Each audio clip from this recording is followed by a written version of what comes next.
Então, vamos dar partido. O que é uma célula de evangelização? Depois nós vamos desdobrar a parte mais burocrática, onde é que começou o reconhecimento pontifício. Mas o que é uma célula de evangelização? Então, uma célula de evangelização, muitas pessoas dizem assim, é um pequeno grupo que se reúne nas casas. Eu diria que essa é uma definição bastante genérica e bastante limitada, eu diria que até pobre, né? Na verdade, eu gosto muito de uma definição que nos foi dada por um bispo lá de Castanhal, no Pará, Dom Carlo Verzeletti, que esteve participando de um dos congressos nossos, onde ele disse assim, que a célula é uma nova forma de ser igreja. Eu acho que é bem isso mesmo. Realmente é um pequeno grupo que se reúne nas casas semanalmente para orar, para ler o evangelho, para partilhar, mas é muito mais do que isso.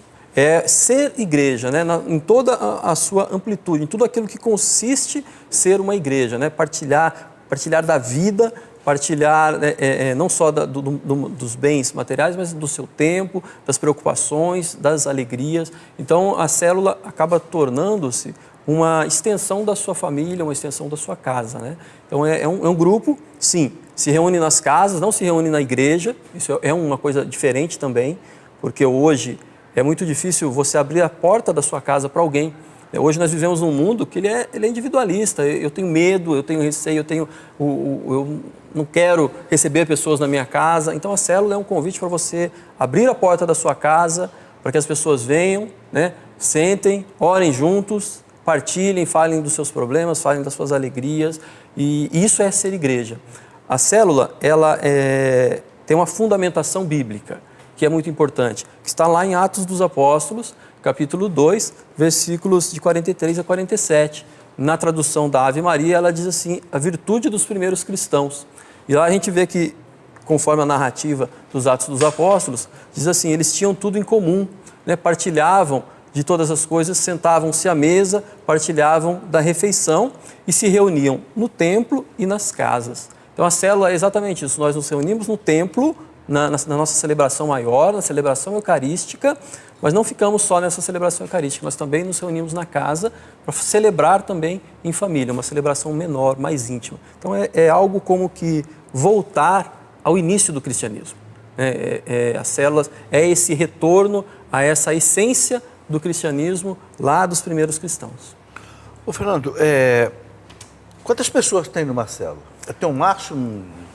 Tem sim. Uma célula, ela pode ter até 12 pessoas. E essas pessoas são solteiras, casadas, jovens? Podem ser em todos os estados de vida. Na Paróquia Espírito Santo, nós temos as células por redes ou por estados de vida. Então, nós temos células de casais. Então, aí nesse caso, são 6 casais no máximo, né, 12 pessoas. Temos células de jovens. Temos células juvenis, que são aqueles jovens, adolescentes ainda, numa idade entre 13 e 18 anos. Temos células de mulheres, temos células mistas, que são casados e solteiros, né? Temos células de crianças, aqueles que estão aí em idade de catequese, 8, 9, 10 anos. Então, a gente tem todos esses estados de vida organizados em uma célula. Então, a célula, são grupos homogêneos, né? E talvez você possa me perguntar, mas por quê? Porque essa homogeneidade do grupo facilita a partilha, facilita essa identificação.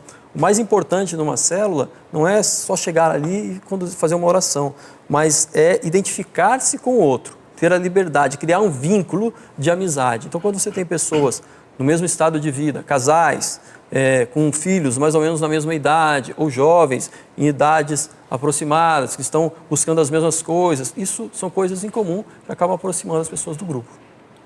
As células reúnem assim uma vez por semana? Como é que é? As células se reúnem... Quais são as atividades de uma célula? A principal atividade da célula é a reunião semanal, que acontece nas casas, com uma duração aí de 1 hora e meia no máximo, né? E durante essa uma hora e meia, cada célula tem um líder. O líder é responsável por conduzir esse encontro. E ali ele segue um roteiro, onde ele tem um momento de oração, tem um momento de adoração, de exaltação. tem um momento onde é colocada a palavra, né?